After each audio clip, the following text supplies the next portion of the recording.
It's that time again. It's time to figure out which is the best 360 camera to buy right now. This is a hierarchy that changes so frequently because almost every single 360 camera company has updated the firmware of their camera, which means the camera you have right now is immensely different to how it was months ago when it was first released. So when I made my last comparison 3 months ago, these were completely different cameras, and they've since been upgraded through firmware updates, and they're now a whole lot better. And as a result, the hierarchy has changed, and spoiler alert, there's a new top dog in town, and you'll find out at the end of this video. From my last 2 comparisons, there were many cameras that were knocked out. So if you're wondering why a camera you have your eye on isn't here, check out those videos and find out why. In this video, I'm only going to talk about the cameras that have something unique to offer in 2018 that are still relevant cameras and haven't become completely redundant. I'm also going to include a few samples of both photo and video, so check the link down in the description if you want to download them and check them out for yourself. Now let's get started, and the first camera I want to talk about is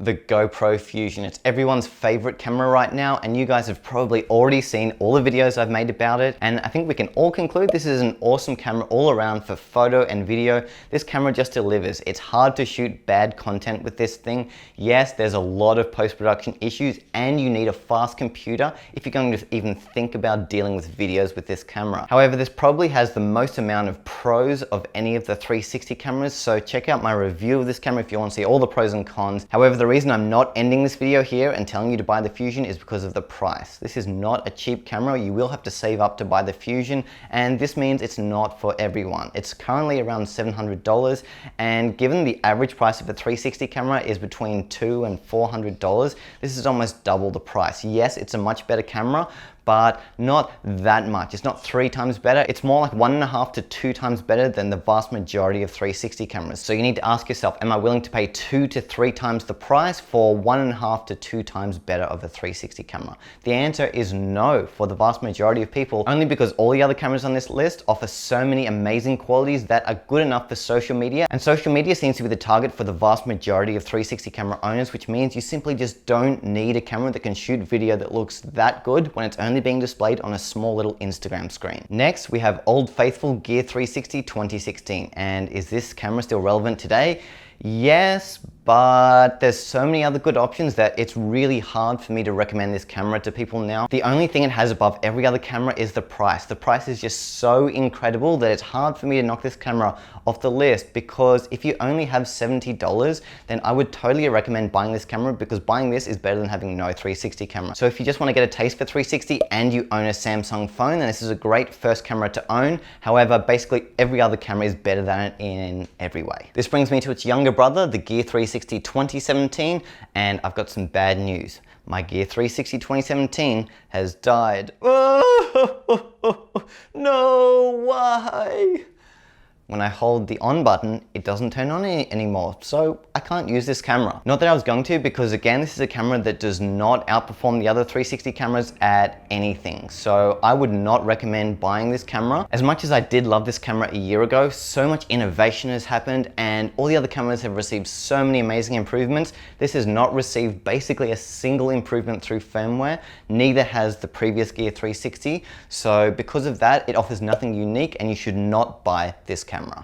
Next are the Mi Sphere and MadVenture 360 cameras, and even though 3 months has passed since I last talked about these cameras, there's still no difference at all between them. They're the same camera, one's black and one's orange. The Mi Sphere is still one of the best 360 cameras you can buy in the lower $200 price range, and I'm sure you've seen my 6,000 videos about the Mi Sphere showing how awesome it is. Check those out. I won't talk about it too much, but this is still a relevant camera that you should buy. However, after all the amazing firmware updates of the other cameras, it's not head and shoulders above the rest anymore. It's still definitely in the buy category. However, the other cameras are giving it a run for its money, and some of the features that were once only unique to the Mi Sphere are now shared amongst several cameras. If you choose to buy the MadVenture, you're essentially just buying more accessories for the camera. However, you will want to check the price of both of these when buying, because if there's a $100 difference, you will probably want to go with the Mi Sphere. Next is the Insta360 Nano S, which came out about 2 months ago from the makers of the Insta360 ONE. And while this is an awesome camera, it isn't really that different to the Insta360 ONE. Basically, everything is the same other than 360 video chat, which is unique to this right now. No doubt they'll add that to the One, but otherwise the only difference is the price. This is about $50 to $70 cheaper than the One. However, because it has the lightning port there, it means you'll be bound to your phone when using it. It'll be really hard to use this independently. And in my opinion, that's too limiting and you'd be better off buying the One. Next is a little camera you may not have heard of, and that's the Essential 360 camera, which is the world's smallest 4K 360 camera from the phone brand Essential. This has been a great little camera from the short time I've been using it, and the photos and videos look good. The only issue is you do need an Essential phone to use it because the design's built in a way that it clips on magnetically to an Essential phone like that. If you own this phone already, then this is a camera you should definitely consider. I will try to make a review when I get a spare second. However, I haven't really had many spare seconds lately, so don't hold your breath. This brings me to the next 360 camera for smartphones, and this is the Mad V Mini from the makers of the Mi Sphere and the Mad Venture 360 camera. This thing is really cool. Look how small it is. It's basically the size of a coin. I'm pretty sure this is the world's smallest 360 camera. This thing is tiny. It fits in your pocket and you don't even notice it's there. So size is one of the main things it has going for it. It shoots HD 360 video, which is 1920 by 960, which is resolution of yesterday. However, look at the size of this thing. I think we can forgive it for that. The photos look pretty good as well. Not outstanding, but good. So if you're looking for something that's tiny that you don't even notice, that shoots okay 360 photos and videos that you're going to use for social media, then this is something worth considering. I'll put a download link in the description so you can download some photos and videos and figure out whether you really do like this microscopic 360 camera, and I'll try to get more info to you guys as soon as I can. Next is the Yi 360 VR, and I've been trying so hard to make a review of this camera, but it just doesn't want me to do it. This is not a Mac friendly camera at all, and as a result, I've not been able to shoot and process 5.7K video. The workflow has been extremely limiting, and I've just not been able to do a lot of the things that you should be able to do with this camera. Things like stabilization, you can't even do that in the app, which to me leaves this as a 4K 360 camera without stabilization,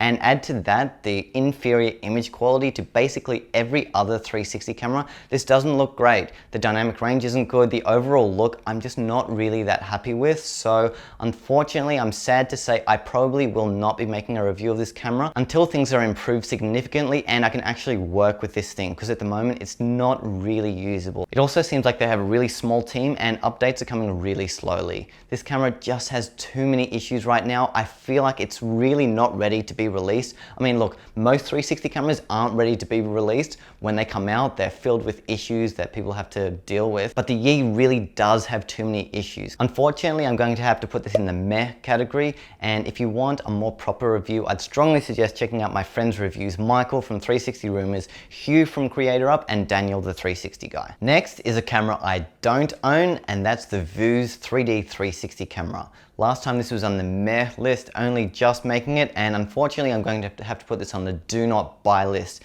this time, only because there's a new kid in town, that's the Vooz Plus 3D 360 camera. So they've obviously come out with a new camera that looks exactly the same as the last one. While I haven't used this camera, and obviously this is just my opinion, and this entire video is just my opinion, you come to me for an opinion, right? So I'm gonna give it.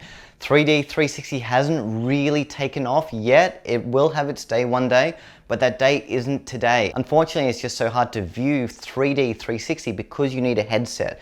And most people don't own headsets, especially when they're consuming 360 content on a phone or their computer. There's no need for a headset yet. So while the new Vooz camera looks awesome, and I actually really like 3D 360, I just don't think this will be a camera that sells a lot of units because of this. It is the cheapest 3D 360 camera out there, and I'm sure you could do some awesome stuff with it. My good friend Hugh from Creator Up has a video that compares the two, and no question, the new Vooz camera looks a lot better than the last one. However, it's still 4K, and it seems like the improvements aren't massive. They're kind of minor stuff. I'm going to put this in the cameras you should consider category, but only if you have money to blow and you just want to experiment with 3D and get a feel for what it can do, but it's really unnecessary at this point in time. Next, we have the Theta V, and this is an awesome 360 camera that has a superior look and dynamic range to 95% of 360 cameras, And while this has been an awesome camera for me to use over the past 6 months, it has so many competitors now that are outdoing it in lots of ways. There have been firmware updates to the Theta V, and it now has 6-axis stabilization, which looks really good. I was surprised at just how good it was, given how bad it was before. This is totally a camera you could take out skiing or motorbike riding, and it's going to be relatively smooth. This isn't Rilo or Fusion stabilization, but it's more like Mi-Sphere stabilization, and that's still good for basic movement. So no question, that's a win for the Theta V. Also, it's improved its chromatic aberration. It's nowhere near as bad as it was before, as well as the red dot of doom has been reduced. So this is no question an improved camera from when it came out. However, when I think about characteristics that are unique to the Theta V, there aren't that many, unfortunately. There used to be, but there's not really any more other than that excellent look straight out of the camera. This is one of the best cameras for shooting and uploading straight to social media because the colors, the contrast, everything about the look looks really good. But to me, that's it. That's the only edge it has over all the other 360 cameras. The Theta V makes the buy list, but only just. Next, we have the camera with the funny name. It's the Garmin Verb. And this has always been a really good camera for 360 video, no question. And when it came out 9 or so months ago, it was the best 360 camera for video. However, a lot of innovation has happened since then. And again, this is a camera where the main features have been adopted by other cameras, leaving it with almost nothing unique. It's a great camera, no question, and one of my favorite camera designs. However, at over $500, there aren't enough features to justify that price point in my opinion. The only thing that remains unique to the Verb are the replaceable lenses, and that was a lifesaver for me once when I was very silly and I smashed one of the lenses on the ground. So that's something to consider if you like being dangerous with your camera. Also, it's one of the better 360 cameras underwater and it requires no housing at all. It also has G-Metrix for extreme sport if you want to track your movements or see your speed. It does have that. However, those are the only 3 things going for it really, and to me that's not worth paying significantly more than some of the $200 or $300 cameras because those are the only differences. I hate to say it, but I'm putting the Verb in the meh category. Speaking of cameras with funny names, there's a camera coming out in the future called the Kandao Kucam that actually looks like a really good camera. Kandao have made the Obsidian, which is a much more expensive pro level 360 camera, but they haven't really made anything in the consumer category. So this will be really interesting to see exactly how much this costs. This will be a 4K 360 camera that shoots 3D 180. It also has cool stuff like 120 frames per second slow motion and the ability to refocus later on. I do wonder whether this means for 360 or just for 16:9 videos, because if it's for 360, this will be the first time ever that a 360 camera is able to achieve a shallow depth of field. Traditionally, 360 cameras capture an infinite depth of field for both photos and videos, which means everything's in focus. So if they are able to achieve a shallow depth of field, I will be making it rain so fast.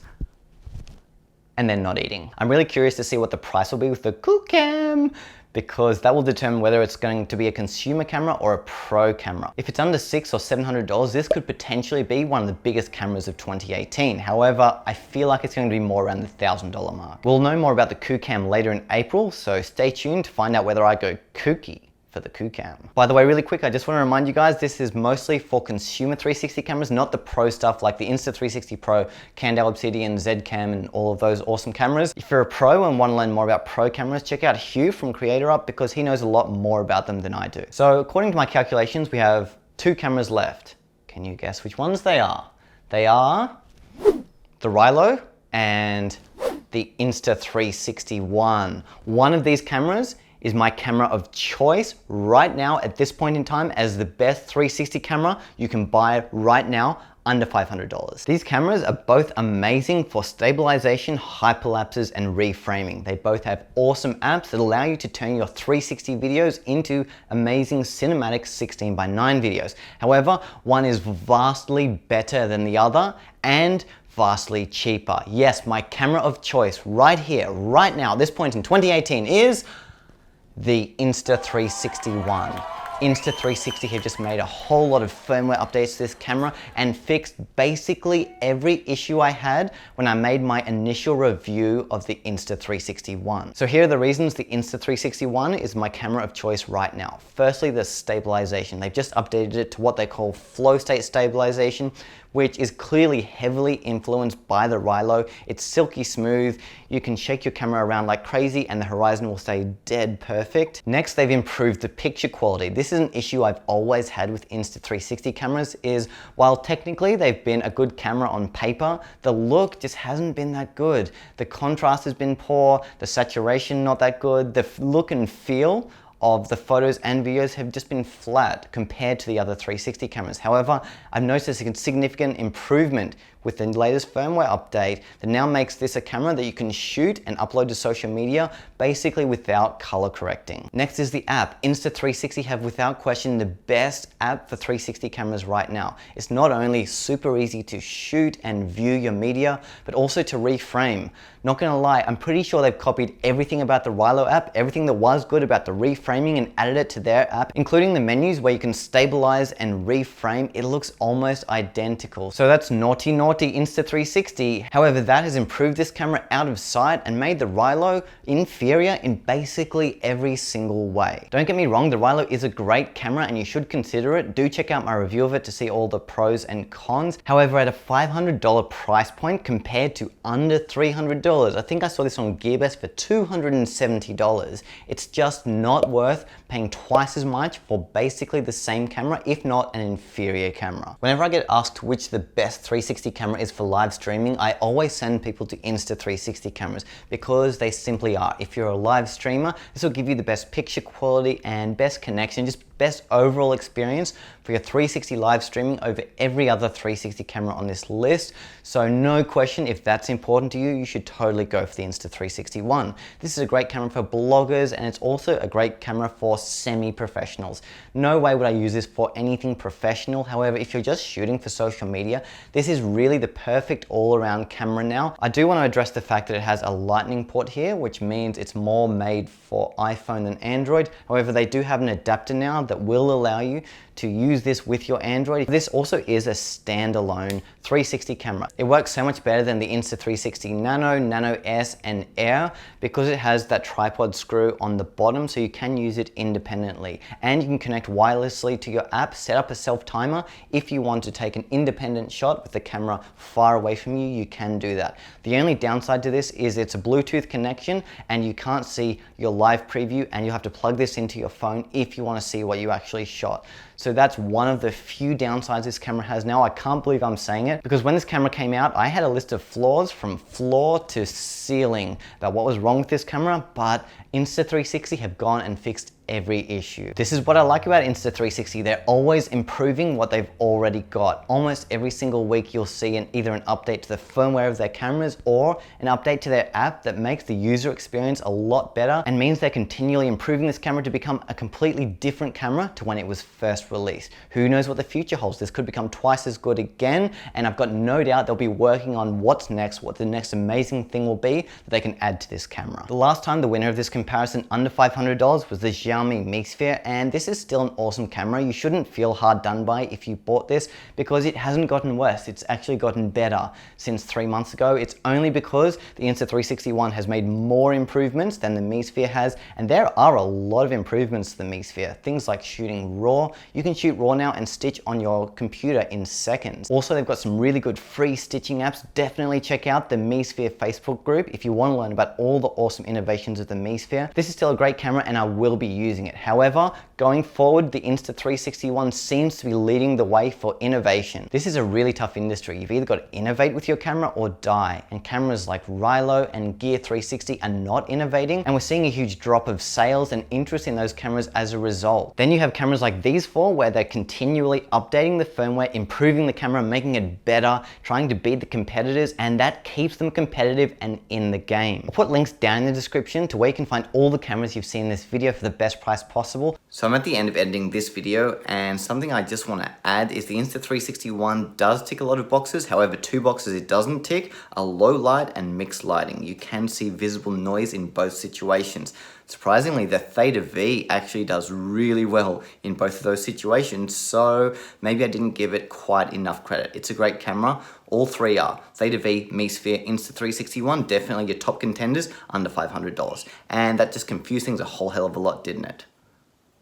Oops. So I'd be curious to know, which is your favorite camera right now, and which camera do you have your eye on? Leave a comment down there. Also, if you have any questions, feel free to ask and I'll do my best to get back to you as soon as I can. I get 6,000 messages a day, so please bear with me. However, I do try to respond to every single YouTube comment. I'm also on social media. You can follow me here and here. Also, don't forget to subscribe for more awesome side-by-side 360 camera comparisons and tutorials and all that amazing 360 camera stuff. Like I always say, any 360 camera is better than no 360 camera. So really, any of the cameras on this list are worth considering. If that's all you can afford, that's fine, because 360 photos and videos are just such an amazing way of capturing a moment in time and also just creating really unique creative work. It's so hard to take unique photos with traditional cameras, which is why I think 360 cameras have a real edge and allow you to create unique work that puts your nose in front as a creative. Until next time, be sure to capture your world in 360 and I will see you in 3 months.